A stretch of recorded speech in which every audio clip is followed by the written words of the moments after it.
Boom. Okay. Good evening, everyone. My name is Alex. I'm with the Midtown Scholar Bookstore in Harrisburg, Pennsylvania, and we're delighted to be here virtually with you for this evening's program with Woody Holton and Andrew Lewis. First, just a huge thank you to all of our viewers, attendees, customers, friends, and everyone out there who is supporting indie bookstores. The challenges continue as we ramp up the holiday season, but we're honored to be able to offer programming like tonight's event. And with that in mind, it's my honor to introduce our speakers here this evening. Our interviewer this evening is Andrew Lewis. Andrew has taught at Wesleyan University, Hamilton College, the University of Richmond, Binghamton University, and the University of Virginia. He has also held fellowships from Harvard University, the National Academy of Education, and the Virginia Foundation for the Humanities. He has a PhD and MA in American History from the University of Virginia and a bachelor's with honors from Penn. He has written a book titled Shadows of Youth, Remarkable Journey of the Civil Rights Generation, and he was the book editor at Hollywood Reporter. He grew up in Concord, Massachusetts, in the shadow of the Old North Bridge, where the American Revolution began. Of course, our featured author this evening is Woody Holton. Woody is the McCausland Professor of History at the University of South Carolina, where he teaches and researches early American history, especially the American Revolution, with a focus on economic history and on African Americans, Native Americans, and women.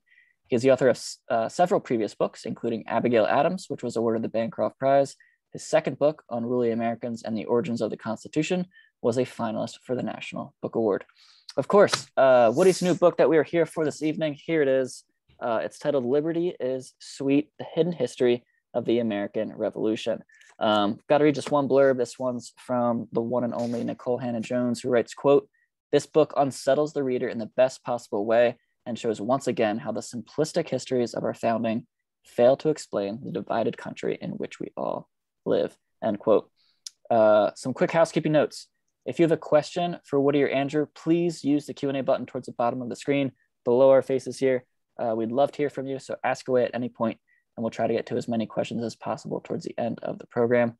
And most importantly, if you would like to purchase a copy of Liberty is Sweet, here it is once again. Please visit our website, midtownscholar.com, or look in the chat room in just a moment where I'm going to provide a link. That is the #1 way to support the author, the bookstore, and this event series. But now, without further ado, Woody Holton and Andrew Lewis. Thanks, Alex. Thanks, Alex. And I'm very happy to be here. As Alex said, I grew up in the shadow of the Old North Bridge. Literally, my house almost backs up on the battlefield. And of course, I'm here because Woody and I are friends, and we got to know each other at the University of Virginia, another place associated with the Revolution or people of the Revolution. And so I've always been interested in the Revolution. And one of the things that always interests me is, how do we figure out how to begin this story? Where do we start?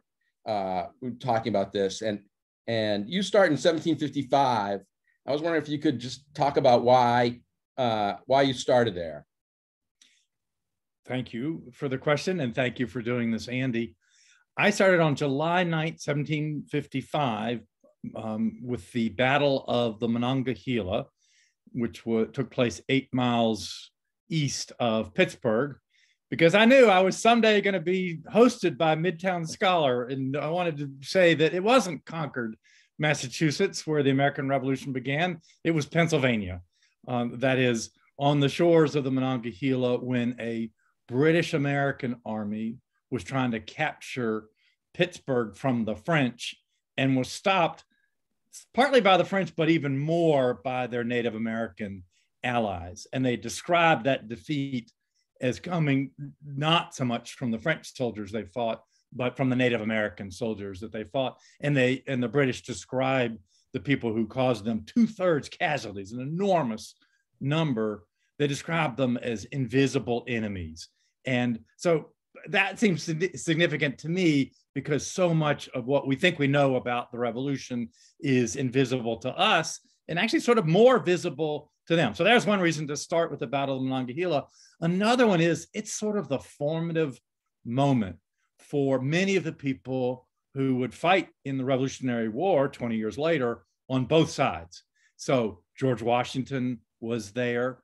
One of his fellow British officers, he was there as a staff person to General Braddock, but one of his fellow British officers was Thomas Gage, who would also fight in the Revolutionary War, just like Washington did, but on the other side. They were the first British and American commanders in chief in the Revolutionary War. So there's kind of a brother officer against brother officer thing going. Ben Franklin didn't make it to the Monongahela the way Daniel Boone and 7 other British officers, future American officers of the Revolutionary War did.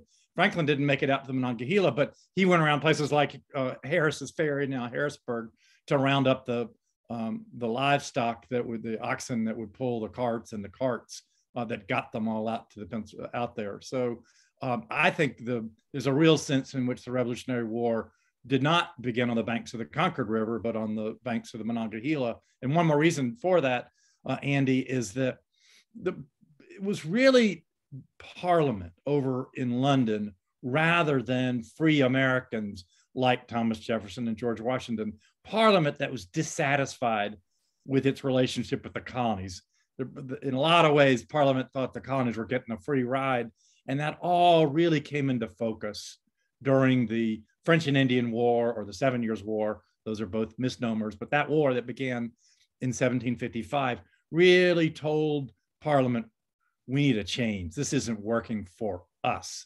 So the first section of my book is called The King's Grievances, because it's really the British who rebelled against their relationship with the colonists. The 7 Years' War brought that all into focus, but it also prevented the British from doing anything about its grievances against the colonists because they needed the colonists' support to win the war. But I kind of see this pressure building up and building up, and I'm going out like that because it's like the pressure building up in a balloon. They're getting madder and madder at the colonists. That is, the British are really wanting a change, but they can't make a change. They can't make a change until they get the French out of the way, and that's when Parliament in 1763 is able to really crack down on the colonists. What are they mad about? Tell me about some of the grievances, the King's grievances. What are they upset about with the colonists? Well, I just mentioned this idea of Native Americans as invisible enemies. They're also one of the hidden from my title. I am like most authors I'll tell you what my book is really about after the colon. And the part after the colon here is the hidden history of the American Revolution. And I'll give you a classic example of that. If people have heard of anything about the American Revolution, they've heard no taxation without representation. And the first big tax was the Stamp Act of 1765. And one of the little things I did researching this book over 15 years, something I'm embarrassed to say I'd never done, read the Stamp Act. And reading it, you discover that all our textbooks are wrong when they say the money from the Stamp Act was going to go to help pay off the British debt from the 7 Years' War. What the Stamp Act says the money's going to go to is to put 10,000 troops in America, most of them on the western borders of the colonies, not far west of Harrisburg, actually. And one of the places they fortified was Fort Pitt, now Pittsburgh.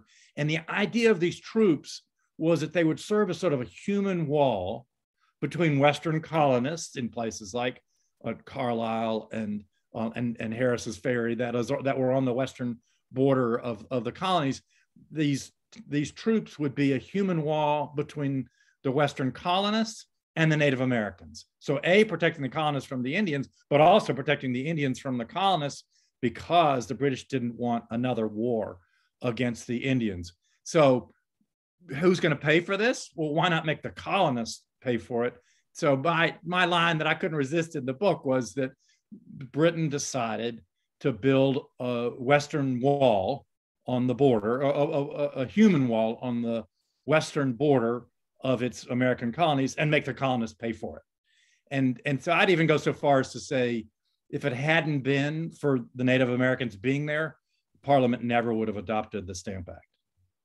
And before, the colonists hadn't been asked to pay the burden of that kind of peacekeeping, right? So this is, from their point of view, a big new expense that they're being asked to shoulder, and they think that's unfair. Absolutely. The expense is new because the peacekeeping is new. As you know, the British and the French had been at war with each other for more than a century. And it's not only an imperial war between these two giant empires, but a religious war between Catholic France and Protestant Britain. So they'd been at war with each other. They'd just been at a war that ended in 1749. But after that war, the British did not leave a ton of troops behind. They brought their troops home, so there was nothing to pay for. So no one was talking about doing anything like a Stamp Act after the previous war because there weren't all these troops to pay for. But having seen so many Native Americans side with the French in the French and Indian War, Britain said, we're not going to do this again. If we have to have another war, we want to make sure there's Indians on our side. So those troops that the Stamp Act financed, those troops on the western border were there, as to quote General Gage, both to awe and protect the Indians. So one of the things you point out then is that the colonists are really just trying to maintain the status quo for a long, they want to go back to the status quo. And it's the British that want to change this. So the idea of independence comes pretty late in your mind, right? For the colonists, and not till like 1774, 1775, right near the very end, I think in your mind does the idea of independence come. I'm wondering if you could just tell us quickly, like what sort of changes for the colonists, like, you know, how do they make that transition from kind of wanting the status quo to thinking we might need independence? Is there? Yes. So we go 12 years of and I should qualify, free colonists. Enslaved colonists were 1/5 of the colonists, and they weren't satisfied, but the free colonists were pretty satisfied with the way things were in 1762. And it's Parliament that wants change. We talked about they want no more wars with Indians, so they tax the colonists. So taxes and territory. The British also drew a line called the Proclamation Line to keep them from going west. The third would be trade. The British were really furious at the colonists for trading with the enemy, smuggling in molasses in return for Pennsylvania grain, as well as New England fish, livestock, and wood products, and in treasury notes, that is paper money. So I call them the 4 T's. These are all areas where Parliament rebelled against the status quo of 1762, and all that free colonists wanted until 1774 was to go back to the way things were in 62. So to me, the key question of the revolution is what flipped the colonists from wanting to go backwards to wanting to go forward into independence. And there were a lot of things. Parliament punished the colonists for the Boston Tea Party by really cracking down on Massachusetts with what they called the Intolerable Acts. I would say up where you come from, the biggest factor was the Battle of Lexington and Concord on April 19th, 1775, which we rightly think of as the first battle of the Revolutionary War, but it was also the final argument for declaring independence. That is where colonists stopped saying, can we go back to 1762 and start saying, let's just get out of the empire altogether. The Southern equivalent of Lexington and Concord, in my opinion, was Dunmore's proclamation, an Emancipation Proclamation, similar in many ways to Lincoln's Emancipation Proclamation, and actually adopted 7 years earlier, that is in November of 1775, by Governor Dunmore, who was the governor of Virginia, appointed by the king, and had very few white supporters. He needed soldiers on his side. So he issued an Emancipation Proclamation with lots of conditions. You have to be owned by a rebel like Jefferson, Washington, or Patrick Henry, all 3 of whom lost slaves to the British. You have to be able to get to my side. And you've also got to be able and willing to bear arms, which kind of implied men. Turned out actually that about half the people who joined him were women. But anyway, that Emancipation Proclamation did bring in hundreds of soldiers to fight for the British. They won a crucial battle on November 15th, 1775. And in response to that battle, sort of inspired by that win, Dunmore issued his Emancipation Proclamation. And I hope we get a chance to talk about how things came out for those enslaved people who joined Dunmore. But on our question of why whites went from wanting to fix the British Empire to wanting to break out of it, the key factor is, for me, is their anger at the British for, as one of them said, and actually I've counted several different quotes using various phrases of aiming a dagger at our throats through the hands of our slaves. or as Continental Congress put it, meeting in Philadelphia in the Declaration of Independence, referring to the king, he has excited domestic insurrections amongst us. That's the sort of capstone grievance in the Declaration of Independence. How dare you, British government, you're supposed to be protecting us from our slaves and helping us dominate them. How dare you do the opposite of that, essentially to spirit up a slave revolt. And that's what you need, an emotional content if you're going to go from merely trying to restore the old British Empire to wanting to get out of it altogether. It can't just be a rational calculation about taxes and territory and trade. You need hatred, and that's what gets you hatred. Killing of so many Americans at Lexington and Concord and on the way back to Boston gets you hatred from New Englanders, but forming essentially an alliance, an informal alliance, of course, with the slaves, that's what draws the colonists' hatred against the British in the South more than anything else. And there's... I apologize for the Boomer. siren going by and my dog. And actually, this part, sorry about that, everybody. Live TV. Talking about Concord and talking about Dunmore, I think sort of connects the known and unknown revolutions, as you call them, which is part of a corollary to the hidden histories. And I guess I wanted to say, tell us what's hidden. I think Dunmore is part of this, but what's hidden that you're kind of uncovering in this book to give us a bigger picture of the revolution? Okay, so we talked about African Americans a little bit. They're key to almost every battle of the Revolutionary Indigenous War. people a little bit. What's that? We've talked about Indigenous people. And Indigenous people, and I just want to add one thing about them, that most historians of the West say they won the war in the West. The Americans, the white Americans, were trying to drive them from the area that's now Ohio and failed to do so. Their big objective, the US's big objective in the Revolutionary War in the West, was to capture Detroit. And many people tried to do that and failed because the Indians, supported by the British with their arms and ammo they are handing out at Detroit, managed to hold Detroit and hold the West. And the only way the Americans finally conquered the West, it was decades later, was really not after winning the War of Independence, but after the adoption of the Constitution created a powerful enough army that at least on the third try, they finally drove the Native Americans off. So they're crucial. One we haven't mentioned, I can kind of segue from the Detroit issue, is women. When Thomas Jefferson, as governor of Virginia, sent George Rogers Clark on one of those many missions to capture Detroit, another unsuccessful one.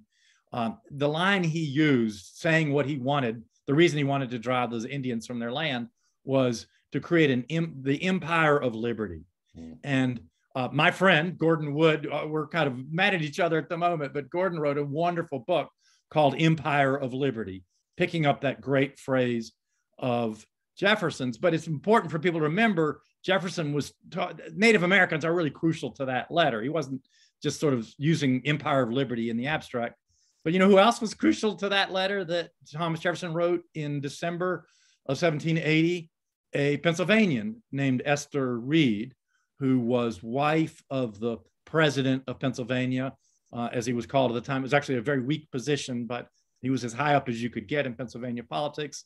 And in May 1780, a real low point of the war for the American side, they lost Charleston, South Carolina, in the state where I live, and there were mutinies in the army. Their money was almost worthless. Think Weimar Germany.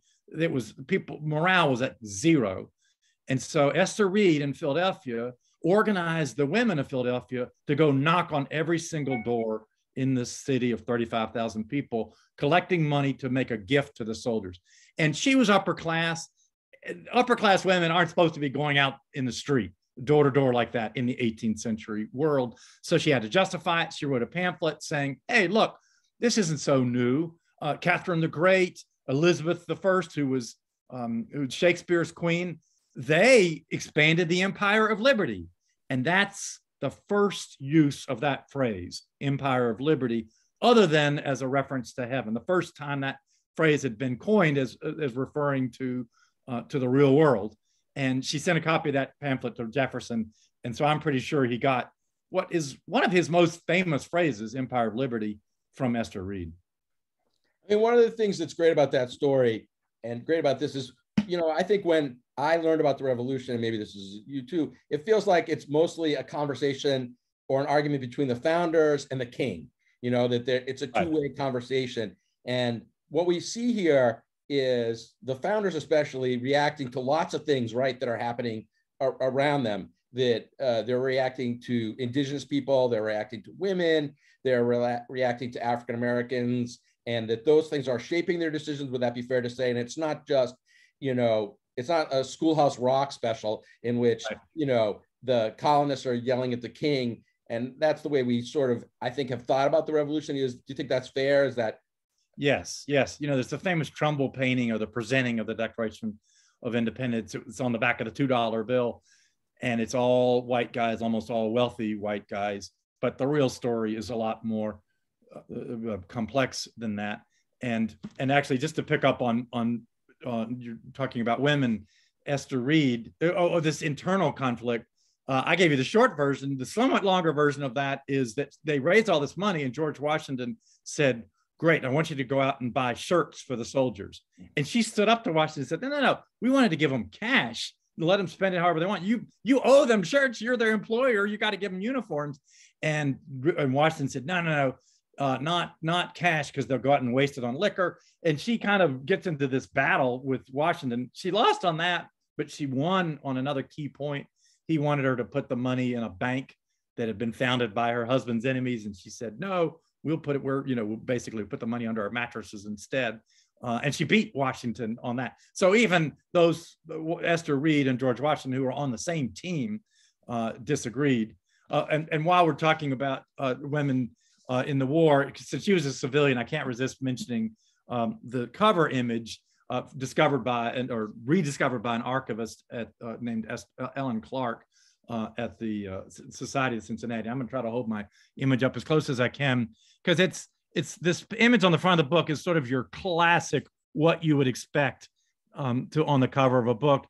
Two British horsemen are being captured by an American on foot. See how he's got the pistol aiming at them? He's taking a message that they were carrying, a secret message, and he's going to grab that message and send it to the American side. So this is a great intelligence coup for the Americans in my state of South Carolina in 1780. But if you look a little closer at that man standing on the ground, that's no man. That's a woman in men's clothing. So it kind of fits with my hidden history theme. That's based on a true story. There were actually two women, if you zoom out to that scene, who had married brothers named Martin, and they found out about this courier and decided to capture him.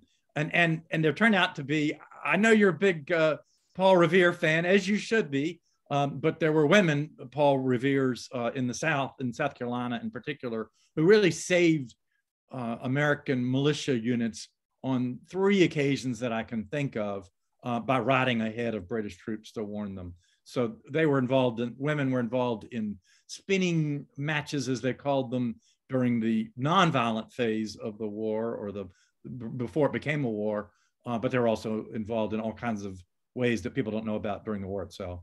I mean, one of the things that I liked about your book in thinking about this is, if you just think about casualties, which again, when I think I learned about the revolution, you learn about these battles but the number of people actually killed by, say, bullets in the war is a small number of the total casualties. And if you think of that, women bore a lot of the burden of the war. In that way, we haven't always appreciated, isn't that right? Like, I can't remember probably know the numbers, but if we think about it that way, right? The numbers are almost incredible. The number of men killed in 7 years of fighting is 7,000. 7,000 guys were killed by the enemy in the war. That's a couple days at Gettysburg, or one day. Gettysburg, 3 days more than that. Yeah. If you count both sides at Gettysburg. And obviously one death is too many if you're related to them. So, but if you compare the number of men killed by bullets to the number of men killed overall, the estimates for that range as high as 30,000. So I think most of the people watching know that the deaths to disease were higher, but they were 4 times higher. And as you pointed out, all anybody's ever counted in any systematic way is male deaths. And we know that lots of women died prematurely as a result of the war. I'll give you an example. Alex mentioned that I did a biography of Abigail Adams. And really the most poignant moment in that whole story for me was in the fall of 1775, when John Adams, so John Adams's brother, her brother-in-law, died in the Continental Army, not of a British bullet, but of dysentery.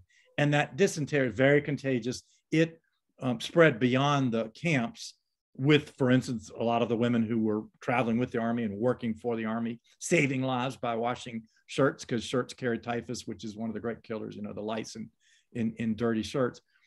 Anyway, the dysentery escaped the army camp, made it to civilian life, and she almost lost one of her kids. She did lose a female servant, and helping her with the servants and kids while they were all suffering from dysentery was her mother, who she just worshiped, and the dysentery killed her mother. So in the Adams family household, 2 people died, 2 civilians died of that epidemic, and only 1 soldier. And that's my next project, is to try, your New England ancestors were pretty meticulous about keeping record of deaths, civilians as well as soldiers. And I want to try to calculate for the first time the numbers of women who died as a result of the Revolutionary War.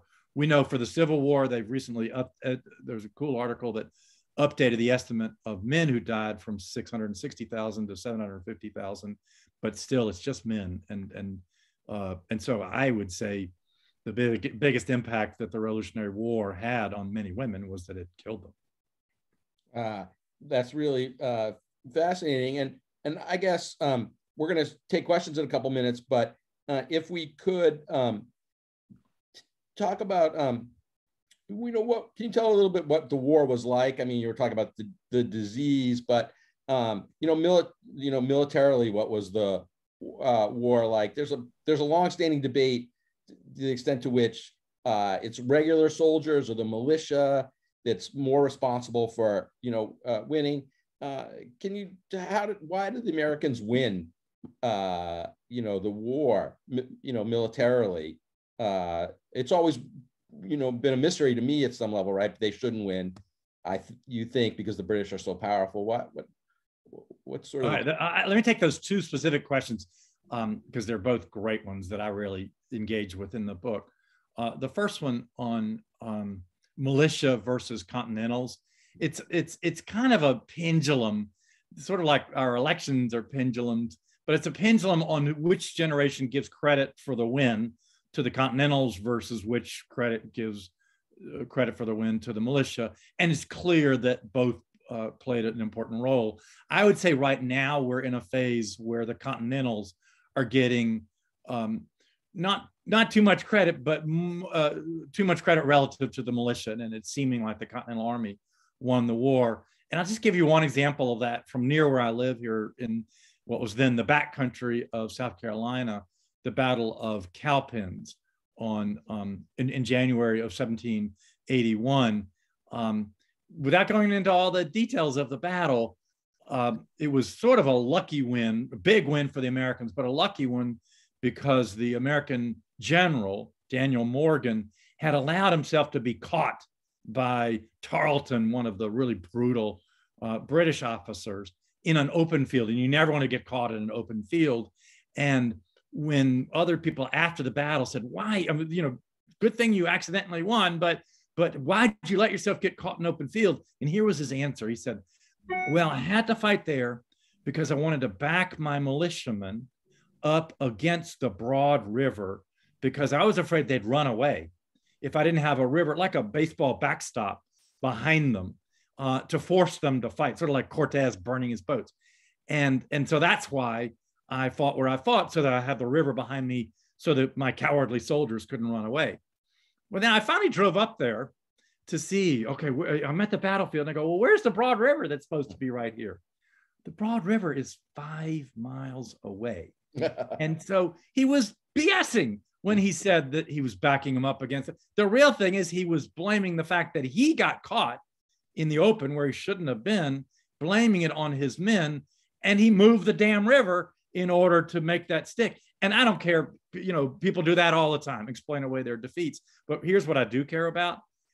Every map that I could find in books and online, including one by the United States Military Academy, has the Broad River like a couple hundred yards behind his lines. That is, they've bought his line and ignored reality. So my student assistant, Riley Sutherland, found an aerial map that you can look at in my book and compare the reality to what all of the map makers in the past have said.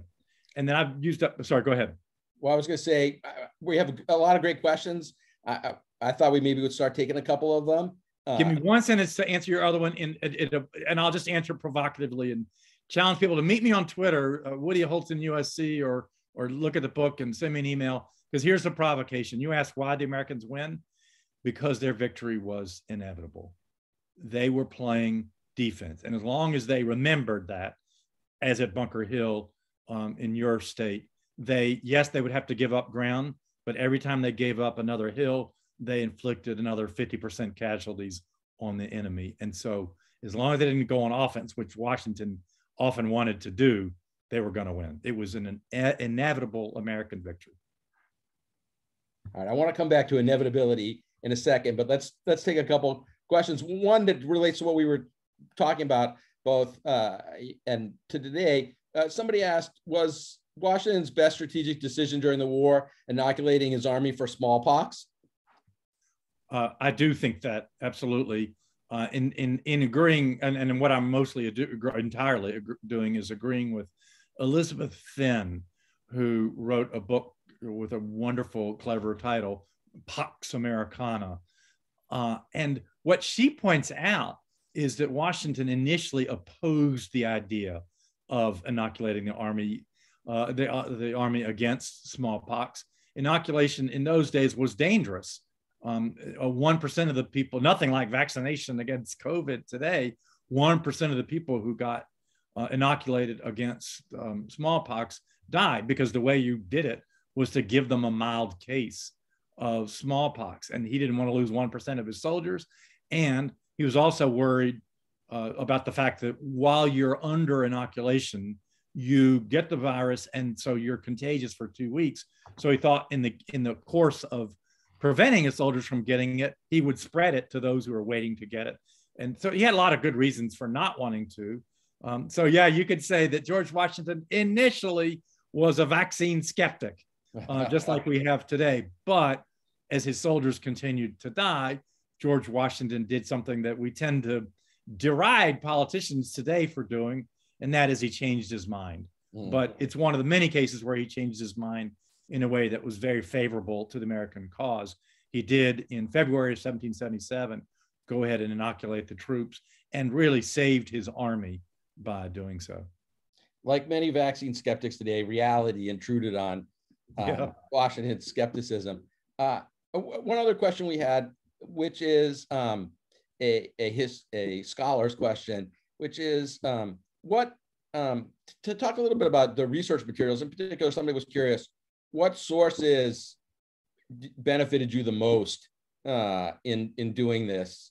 And did you use new sources that you hadn't used in your research, before? Tell us about that. Right, thanks for that.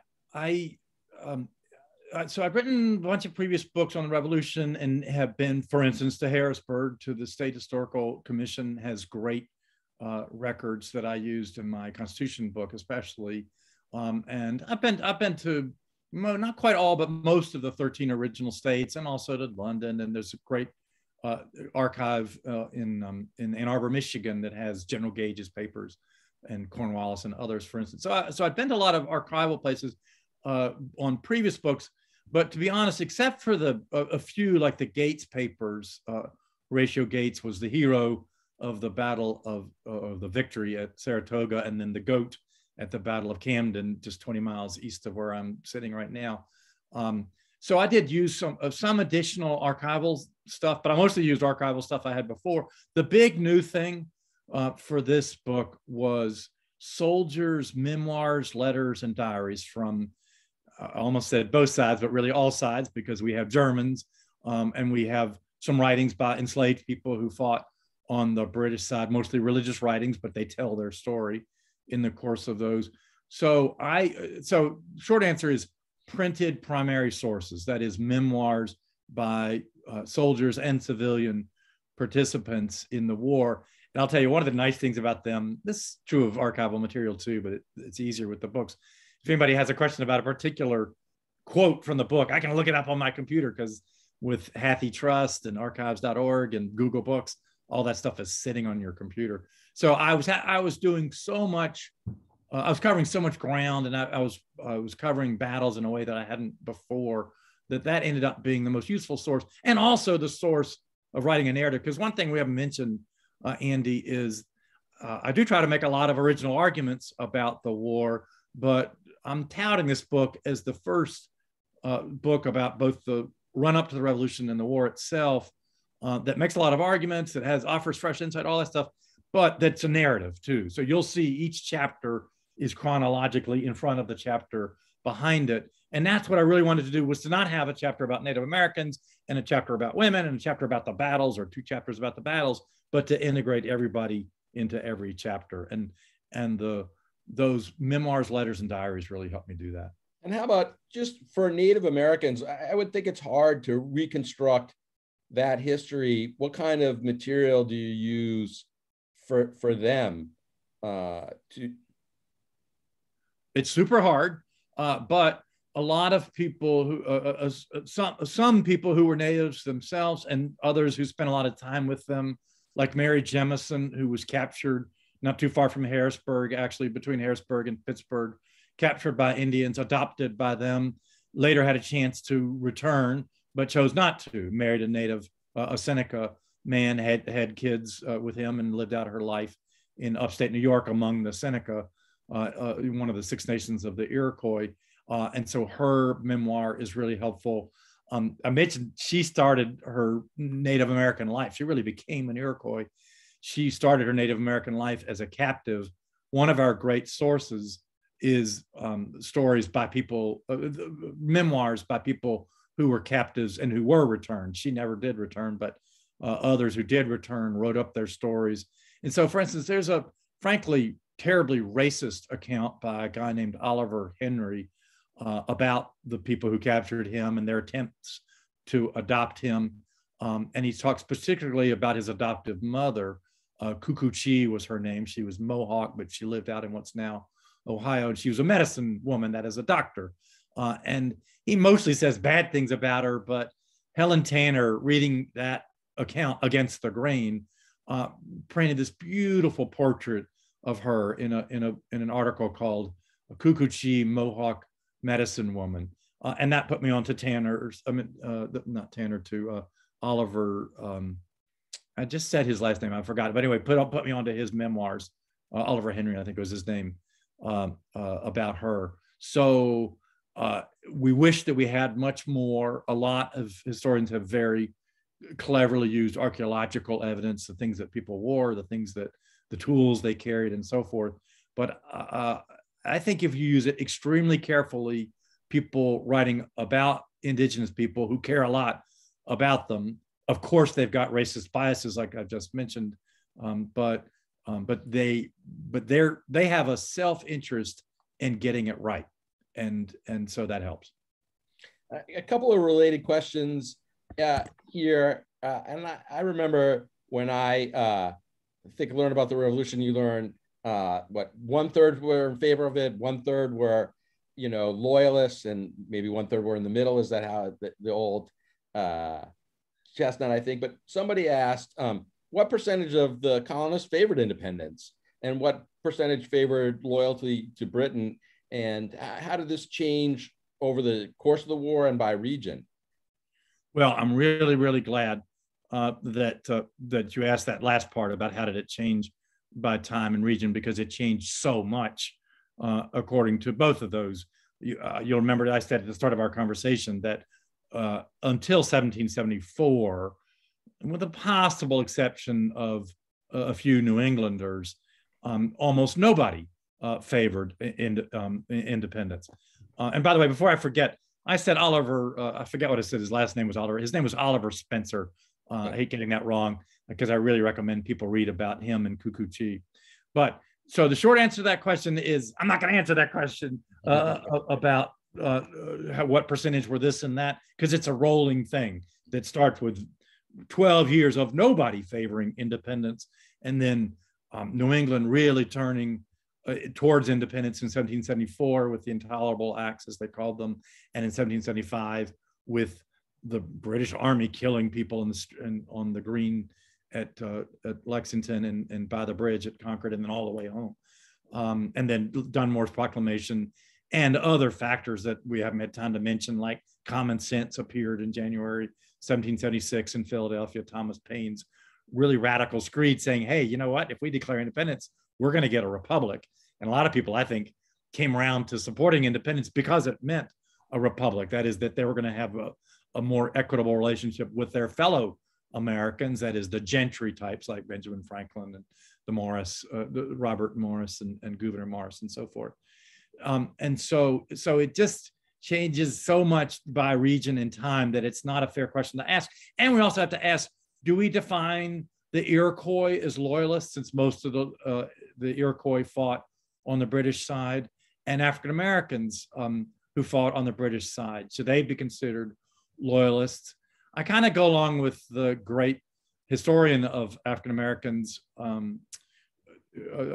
Morgan State University named Benjamin Quarles, way back in 1961, wrote a book, you can tell by the title how old it is, The Negro in the American Revolution, that we're celebrating the 60th anniversary of this year. He said African Americans weren't loyal to the British. They weren't loyal to the Americans. They actually fought on both sides because they were loyal to the principle of freedom. And so it's really too complex a question to ask. If you want to ask me what percentage were loyalists in South Carolina at the end of 1780, when the Americans had started to have some victories, like at Kings Mountain, not so big. But at other times and places when the British were really on, and actually that's a big part of this question. You might have the same person switch sides basically based on which army is in town.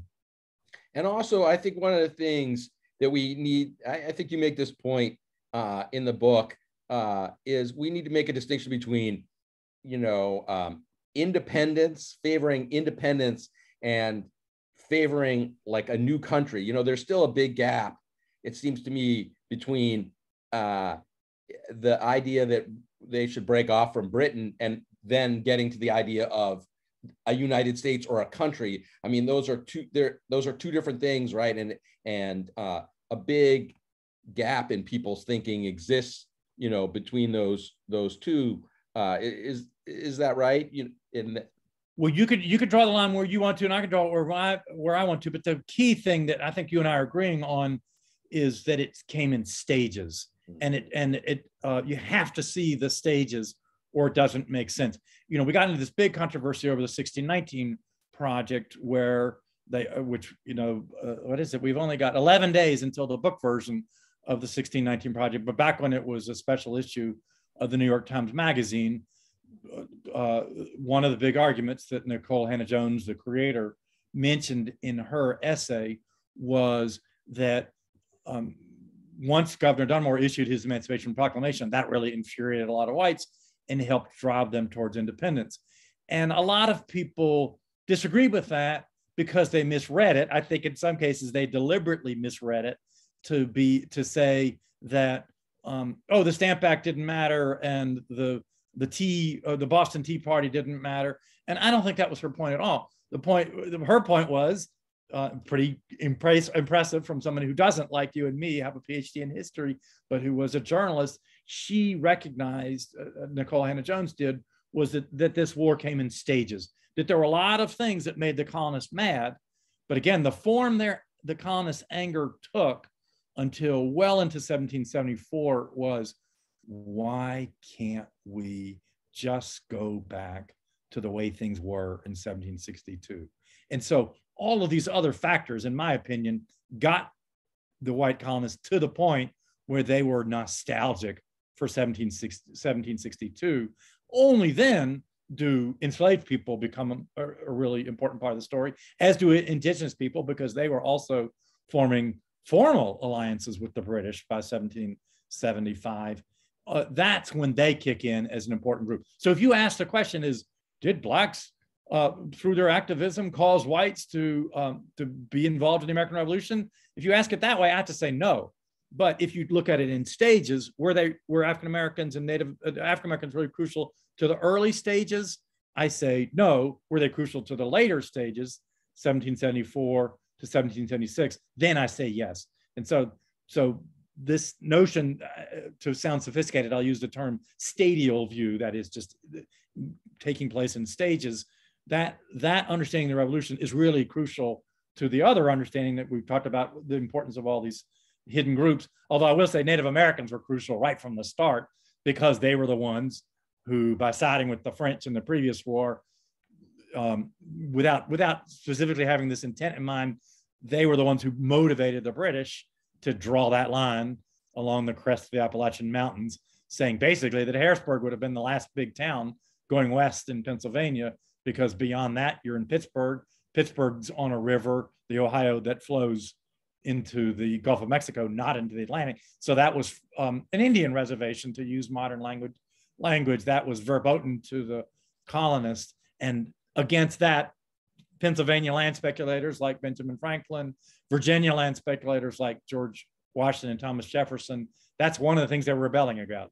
Remember, I said Texas territory, treasury notes, and trade, but territory was a really crucial factor. So Native Americans were crucial both to that nostalgia of the colonists saying, why can't we go back to 1762 and earlier than that, when the British were encouraging us to move west? How come we now have the British trying to stop us? Native Americans were really crucial at all three stages. I'd say African Americans, were crucial in the sense of knowing what's going on, but they didn't really help motivate whites to declare independence, to have that nostalgia that I talked about. Where African Americans really became forces was when they induced the British to make this informal alliance with them. And African Americans started doing that in the fall of 1774. So that's where they really become crucial to the decisions that whites are making, in my opinion. One person asked a great question, a specific question about this, which is, you're talking about whites, but can you distinguish between people in the Southern colonies and New Englanders? Somebody asked, how did New Englanders feel about the claim that the British were inciting a slave insurrection, and what role did that play in motivating people, say, in Massachusetts to fight the British?